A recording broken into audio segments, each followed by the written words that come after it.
الحمد لله والصلاة والسلام على سيدنا محمد وعلى آله وأصحابه أجمعين. أما بعد، أعوذ بالله من الشيطان الرجيم. بسم الله الرحمن الرحيم. واستمت المسلمين. صدق الله العظيم. اللهم صل على سيدنا محمد وعلى آل سيدنا محمد وبارك وسلم. ہمارا موضوع چل رہا تھا ایک سچا مسلمان اللہ کے نبی کی زندگی میں اور آپ کی ہدایات کے مطابق اس کی صحیح صورت کیا، قرآن حدیث کے آئینے میں اس کی صحیح تصویر کیا.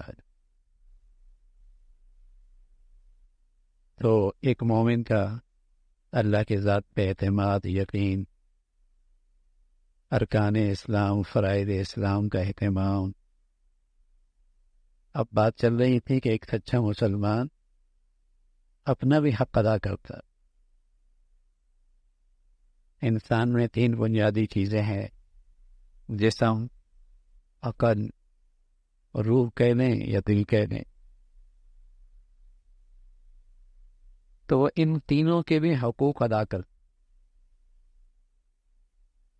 جسم کے حقوق ادا کرتا ہے، اس کی صحت کا خیال رکھتا ہے، اس کی طاقت کا خیال رکھتا ہے، اس کی طہارت اور نظافت کا خیال رکھتا ہے، اس کے لباس پوشاک کا خیال رکھتا ہے، اس کی صفائی کا خیال رکھتا ہے، بالوں کا خیال رکھتا ہے، منہ اور دانتوں کی صفائی کا خیال رکھتا ہے، غذا کا خیال رکھتا ہے. ایک سچا مسلمان، بیدار مسلمان ان چیزوں کا خیال رکھتا ہے. خود اللہ کے نبی صلی اللہ علیہ وسلم فرمایا کرتے ہیں 5 چیزیں تو ایسی ہیں جن کا تعلق فطرت سے ہے. ختنہ کروانا، زیر ناف بال کٹوانا، بغل کے بال صاف کرنا، ناخون کٹوانا، مونچھیں کٹوانا. یہ فطرت ہے انسان. اگر انسان اچھی فطرت پہ ہے تو اس کی زندگی میں ان چیزوں کا اہتمام ہوگا، ختنہ بھی ہوگا، اور وہاں زیر ناف بال کی صفائی بھی ہوگی. ہر ہفتے 15 دن، کم از کم 40 دن سے پہلے بغل کے بال صاف کرنا، جمعہ سو جمعہ یا 15 دن یا کم از کم 40 دن سے پہلے ورنہ گناہگار ہوگا. ایسی ناخن کٹوانا تاکہ ان میں گندگی نہ رہے. اب تو فیشن ہے، لمبے لمبے ہوتے ہیں، وہ بیچاری فطرت خراب کر رہے ہوتے. اب فطرت کا تعلق ہے ناخن صاف رکھنا، کاٹنا. وہ تقلیم الاظافر، اللہ کے نبی صلی اللہ علیہ وسلم کی حدیث ہے، ناخن کٹوانا. اسی طرح مونچھیں کٹوانا، ایسی نہیں کہ اتنی بڑی ہوں کہ منہ میں جا رہی ہوں، پانی پی رہا ہے اس میں جا رہی ہوں. ان کو سنوارنا، طریقے سے ان کو تراشنا، ان کا خیال رکھنا. تو جسم کو بھی صاف ستھرا رکھتا ہے، لباس کا بھی نظافت کا خیال رکھتا ہے، کھانے پینے میں بھی جسمانی صحت کی رعایت رکھتا ہے.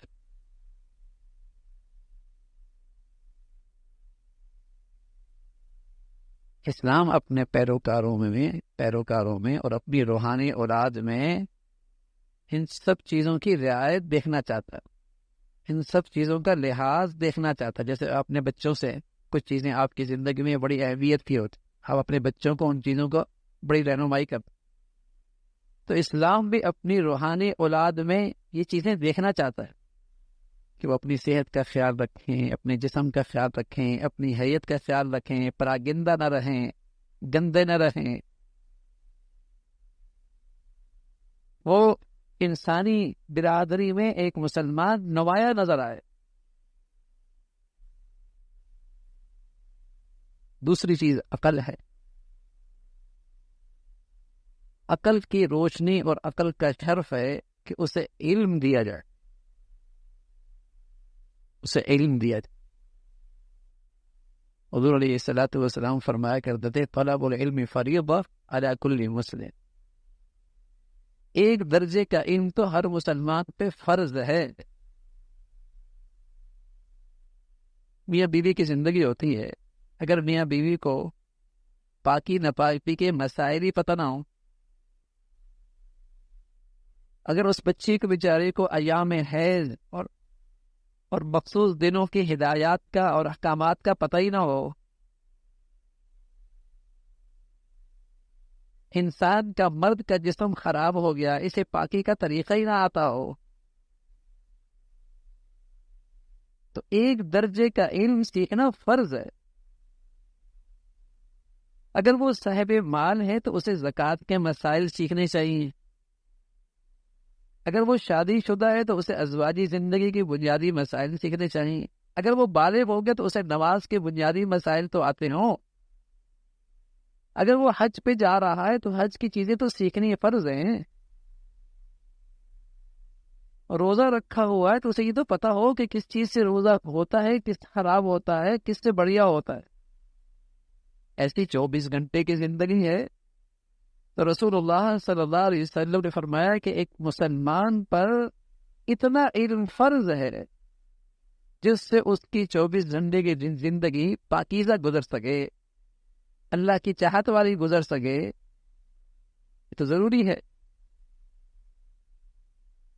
حضور علیہ الصلوۃ والسلام تو فرمایا کرتے تھے کن عالما، عالم بنو، او متعلما، یا علم سیکھنے والے بنو، او محبا، یا علم والوں سے محبت کرنے والے بنو، او مستمعان، یا ان کی مجلس میں آ کر عقیدت سے ان کی بات سننے والے بنو، ولا تکن الخامس، پانچویں چیز نہ بننا کہ تمہارے دل میں اہل علم کا بغض ہو، فتہلک، ہلاک ہو جاؤ گے، برباد ہو جاؤ گے۔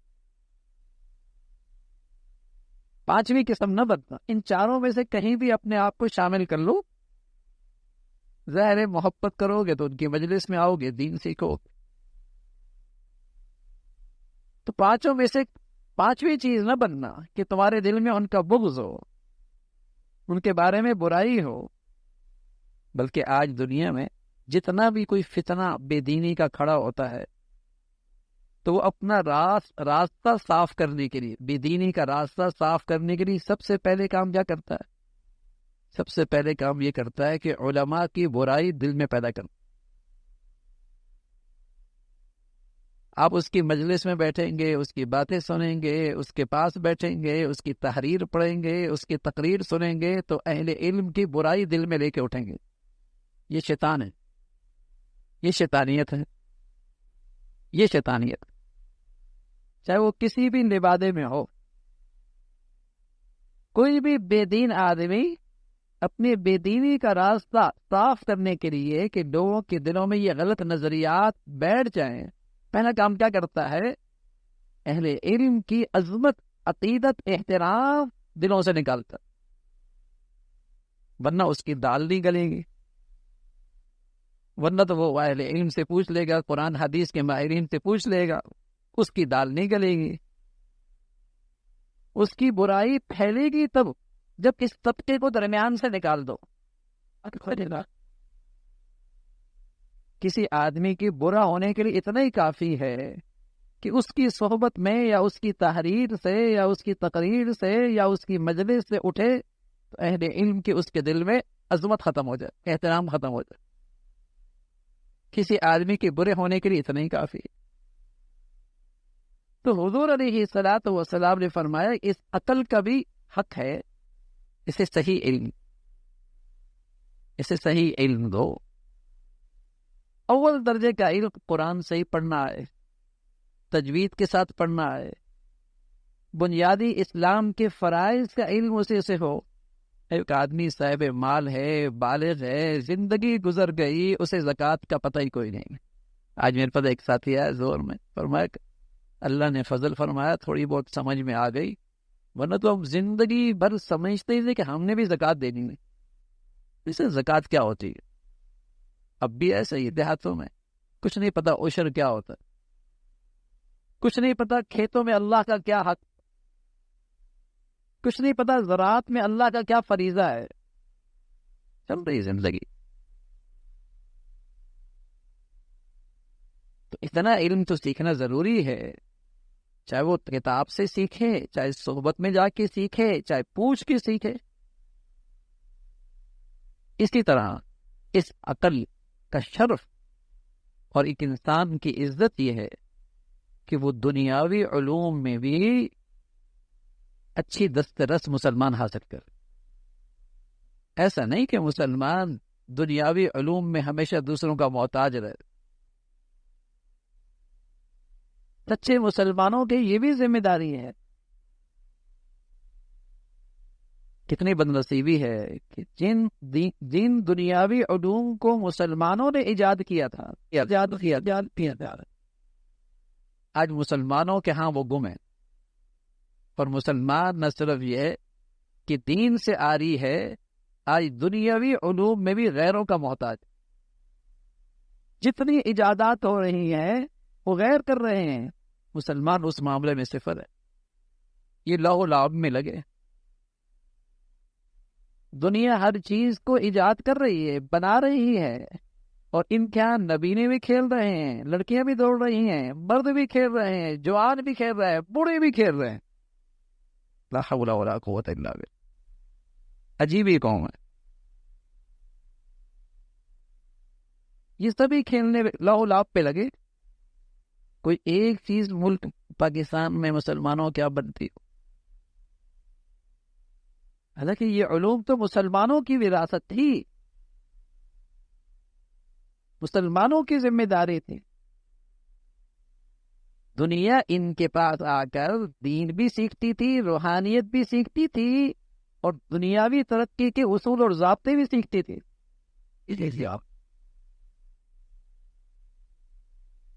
اس امت کے جو خلفاء گزرے ہیں، ابو بکر رضی اللہ تعالیٰ عنہ اور عمر رضی اللہ، خلفاء امت اور خلفاء مسلمین، انہوں نے ایسے ایسے امن اور سلامتی کے ضابطے بنائے تھے اپنے دور میں، اور ایسا انسانیت کو امن دیا تھا کہ دنیا کی تاریخ میں ایسی مثال نہیں ملی. منتظم لوگ تھے، دنیاوی شعبے چلانے کا انہیں طریقہ آتا تھا. خود حضور علیہ الصلوۃ والسلام نے زبیر سے فرمایا کہ مجھے یہودیوں پر اعتماد نہیں، جاؤ تم ان کی زبان سیکھو، دریانی زبان بھی جا کے سیکھو.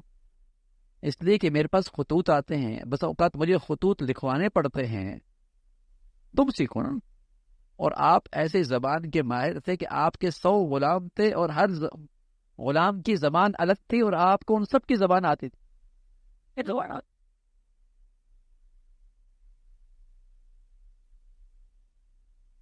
ایسی مہارت تھی مختلف زبانیں سیکھنے میں. مختلف قوموں کے زبانوں کے 100 غلام، اور ہر ایک سے اس کی زبان میں بات کرتے تھے.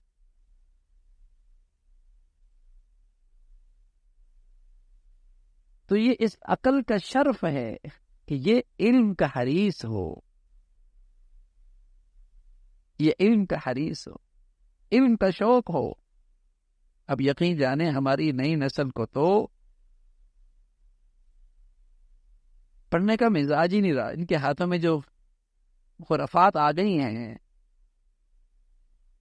بلکہ تعلیمی اداروں میں بھی یہی ہوتا ہے کہ تعلیمی ادارہ چاہتا ہے اس کا تعلق صرف فیس سے ہے، اور اس بچے کا تعلق صرف کس سے ہے؟ سند سے ہے. نہ وہ پڑھانا چاہتے نہ یہ پڑھنا چاہتے. ان کو فیس سے واسطہ ہے، اس کو ڈگری سے واسطہ ہے، اور صلاحیت استعداد زیرو ہے. کہیں بھی مقابلے پہ کھڑے ہو جائے استعداد نہیں. لوگ کہتے ہیں بے روزگاری بہت ہے، ہم کہتے ہیں بھائی ہمیں لوگ چاہیے. سچ کیا ہے؟ اہلیت نہیں ہے، دیانت نہیں. اگر کہیں اہلیت اور دیانت ہو جائے اس کی تو آج بھی بہت قیمت ہے. ہر آدمی کیا اس کی مانگ ہے بھائی. اہلیت تو ہو، دیانت ہو. کہتے بے روزگاری بہت ہے. بے روزگاری وہی ہے، یا دیانت نہیں ہے یا اہلیت نہیں ہے. یا اہلیت نہیں ہے یا دیانت نہیں. تو المؤمن الصادق، المؤمن القوی، ایک سچا مسلمان اپنی جسم کا بھی حق ادا کرتا ہے، اپنے عقل کو بھی غذا دیتا ہے، اپنی دانش کو بھی غذا دیتا ہے، علم کی دولت دیتا ہے، علم کی روشنی دیتا ہے.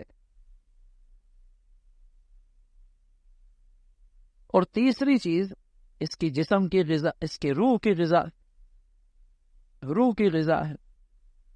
سبحان اللہ.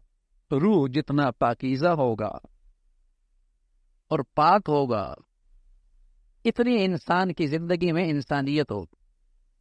جبرائیل امین کا ایک نام ہے روح الامین. جبرائیل امین کا ایک نام ہے روح الامین، اس لیے کہ وہ روح الامین اس لیے ان کا نام پڑا کہ وہ روح کی غذا لے کے آئے تھے.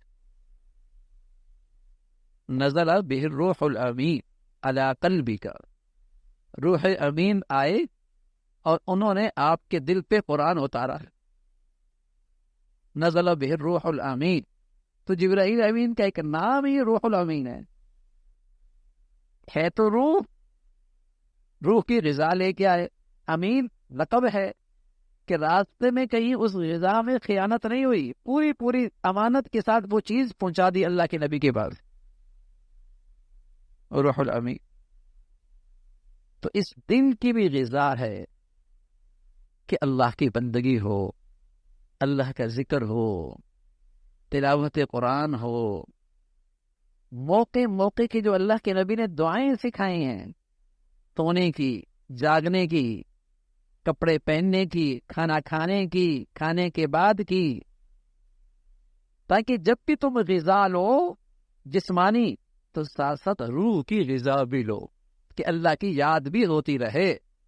کھانا کھایا، اللہ نے بڑی نعمتیں دی، جسم کو اچھی سے غذا مل گئی، لیکن ساتھ پڑھ لیا الحمدللہ الذی اطعمنا وسقانا وجعلنا من المسلمین.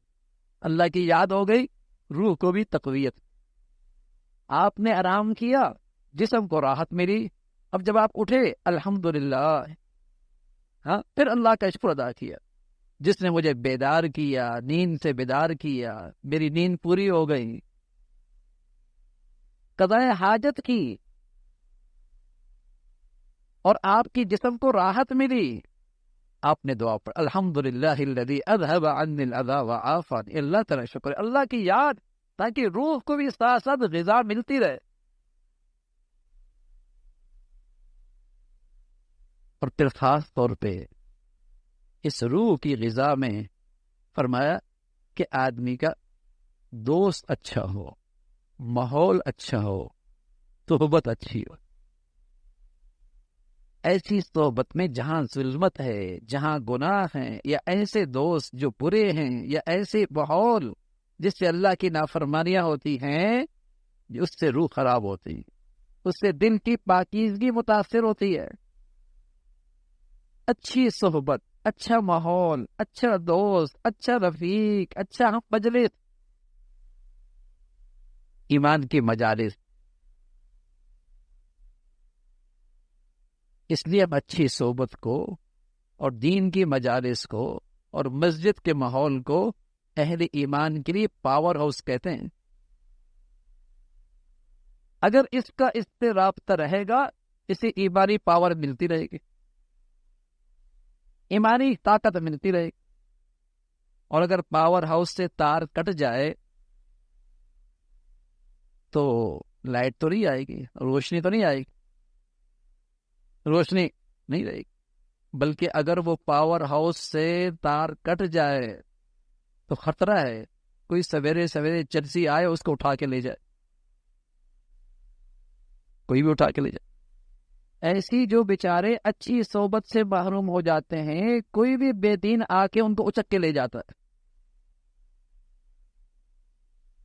کوئی بھی بے دین آ کے اسے اچک کے اغوا کر لیتا، کیونکہ اسے دین کی صحبت ہی نہیں ملی، مجلس ہی نہیں ملی، اس کو پہچان ہی نہیں ہے صحیح غلط کی۔ کوئی بھی آیا لے گیا، کوئی ٹی وی کی اسکرین پہ بیٹھا ہے، کوئی فیس بک پہ بیٹھا ہے، کوئی کس انداز سے بیٹھا ہے، کوئی بھی اسے اغوا کر لے گا۔ لیکن اگر اس خوش نصیب کو اللہ کا گھر مل گیا، قرآن حدیث کا نور مل گیا، اچھی صحبت مل گئی، اندر روشنی اور بصیرت آ گئی، گمراہی سے محفوظ رہے گا، پہچان لے گا یہ بے دین ہے، یہ بے دینی پھیلا رہا۔ تو روح کی غذا اور دل کی پاکیزگی کی غذا جو ہے وہ اچھا ماحول ہے، اچھی صحبت ہے۔ ایک مسلمان اپنے جسم کا بھی خیال رکھتا ہے، اپنی عقل کو بھی غذا دیتا ہے، اور اپنی روح کی بھی ضروریات پوری کرتا ہے۔ اللہ تعالی ہم سب صحت مند ایمان والا اور صحت مند اسلامی زندگی نصیب فرمائے۔ اللہم لک الحمد کلو ولک الشکر کلو۔ اللہم اعنا علی ذکرک و شکرک و حسن عبادتک۔ اللہم اعنا علی ذکرک و شکرک و حسن عبادتک۔ نستغفر اللہ ونتوب الیک، نستغفر اللہ ونتوب الیک۔